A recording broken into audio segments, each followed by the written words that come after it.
Ross, and I am 10 years old. I'm going to tell a story about Jesus being tempted by Satan. Then was Jesus led up of the Spirit into the wilderness to be tempted of the devil. This is the devil. This is Jesus. And when he had fasted 40 days and 40 nights, he was afterward and hungered.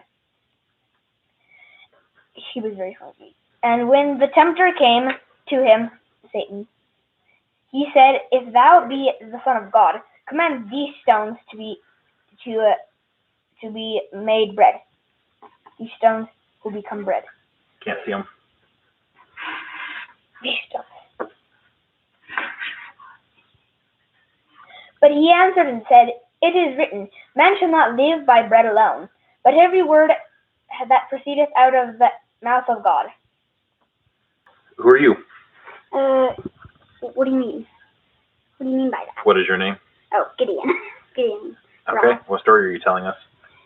Well, I'm not really sure what to call it, but I can tell you about it. Okay. Just give me a moment. So one day, basically, Satan, this little guy, took Jesus to the temple and put him on the highest point of it, and basically he said, "Go ahead, jump. Your angels will save you, and help me prove that you are in fact Jesus Christ."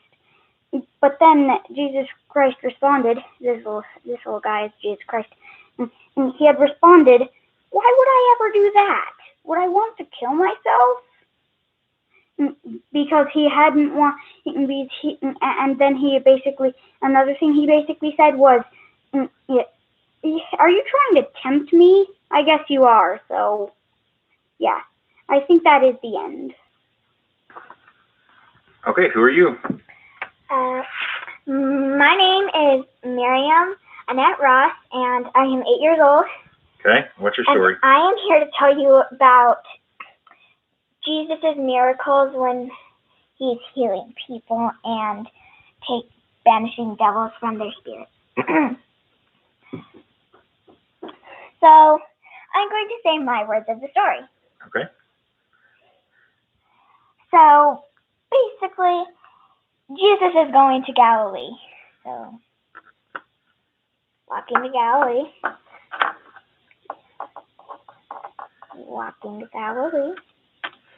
And he is teaching people he's teaching people the gospel. So this guy's drinking beer, and this is his alcohol zone, and this is the gospel. It's in the trash. Okay. And he's saying that you shouldn't drink beer, and the gospel should be one of your main priorities. Okay.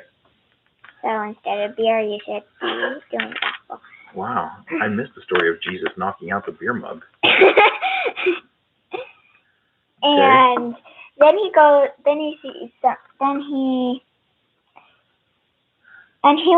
then he is healing those who are sick. So this is her food and medicine, and he is healing her. Poof, you are healed. And then he became really popular, and lots of people had heard about him throughout all Syria. And they brought to him all their sick people and that were taken with diseases. So this is him healing multiple people in a big line. There's lots of people in the line wanting to get healed. And he is telling people not to torment others. So he's saying that the rules are you shouldn't torment others or you could get arrested. So you shouldn't do that. So he takes this out of his hands. He's just like, no. Then he tosses it off a cliff. And then she stops getting separated, and this guy is pretty sad because he lost his job. And then, yeah, she's happy and safe. And then he goes to many places, and he also takes away the devils from people's spirits. So this isn't a devil flying away from this guy because he's banished it. Woo! And that is the story of Jesus' miracles. Hello, I'm Mercy. How old are you? I'm 13. All right. Tell me the story. Okay, so I'm just going to read out the scriptures. And it came to pass on a certain day, as he was teaching, he is Jesus, that there were Pharisees and doctors of the law sitting by, which were come out of every town of Galilee and Judea and Jerusalem, and the power of the Lord was present to heal them. And behold, men brought in a man which was taken with a palsy, and they sought means to bring him in and to lay him before him.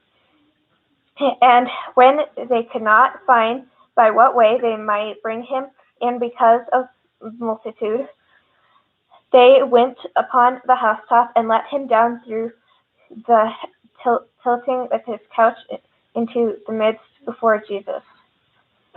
And when he saw their faith, he said unto him, Man, thy sins are forgiven thee. And the scribes and Pharisees began to reason, saying, Who is this which speaks blasphemies? Who can forgive sins but God alone? But when Jesus perceived their thoughts, he answering said unto them, What reason ye in your hearts? Whether it is easier to say, Thy sins be forgiven thee, or to say, Rise up and walk. But that ye may know that the Son of Man hath power upon earth to forgive sins, he said unto the sick of the palsy, I say unto thee, Arise and take up thy couch and go into thine house. And immediately he rose up before them and took up that whereon he lay, and departed to his own house, glorifying in God. And they were all amazed, and they glorified God, and were filled with fear, saying, We have seen strange things today. All right, I'm the mom of this family. I'm Corinne.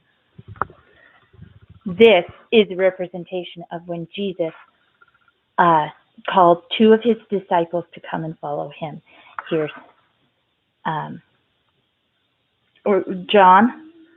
James and John, and they're fishing, or maybe it's Peter and Andrew, it's hard to tell. And they're fishing, and Jesus walks by them and says, Come and I will make you fishers of men. With a laser shark? No, he's dead. The shark is dead. Oh. And Flounder is dead too. I was really hoping it was a laser shark. Sorry about that. Okay, the end.